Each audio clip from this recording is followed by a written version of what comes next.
James has the mind of an 8-year-old. Every Christmas, he secretly delivers goodwill Christmas gifts to every house in his small town, but his good intentions raise suspicions with the town's newest police officer, who wrongly accused James of stealing. The officer confronted James, demanding to know where the gifts came from. Nervous, James just wanted to push his cart away and leave, but his nervousness made the officer even more certain he'd caught a thief. So, he arrested him and locked him up at the station. Looking at the helpless James in the cell, the officer was beaming with pride, thinking this major arrest would fast-track him to a promotion. Well, the scared and crying James was quickly let go by the other officers. In fact, they treated him like an honored guest. They not only got him a burger but also let him sit with them to watch the football game. Meanwhile, the rookie officer who arrested James was stuck writing a report about the incident. He was then ordered to go with James and help him deliver the rest of the Christmas gifts. This wasn't because James had some powerful connections. The other officers in town knew that despite his adult appearance, James's intellectual ability remained that of a child. They couldn't believe someone like him would break the law. In fact, because of his disability and slower reactions, he often faced insults and disdain from others. Whenever that happened, James never fought back or even seemed bothered. He'd just go on with his day, pushing his cart to the football field to quietly watch the players practice from the sidelines. This was the highlight of his day, his only way to escape his worries and sadness. It seemed like this would be his quiet life forever. But a stray football changed everything. One day, a player accidentally kicked the football way out of bounds, and it landed right at James's feet. The players laughed and told him to pick it up.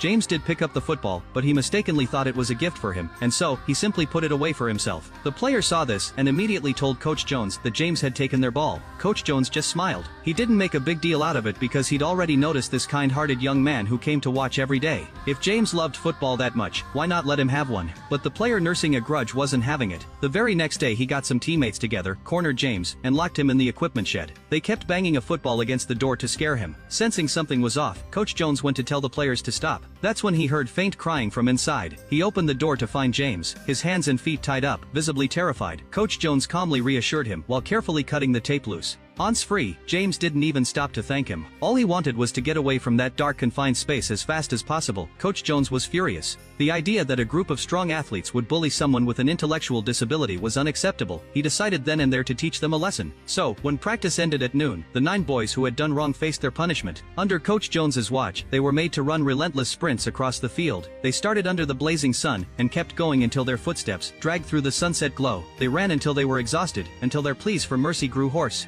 Only then did Coach Jones end the grueling drill, but punishing the players wasn't enough to make things right with the victim. Coach Jones felt he needed to apologize to James on behalf of the team. The next day, when James appeared outside the field again, Coach Jones moved to approach him. But before he could say anything, James held out the football to return it. I don't want the football. I just want to tell you I'm sorry about what happened. I thought you needed to hear that from someone. No, I don't want the football. You keep it. Perhaps because he felt responsible.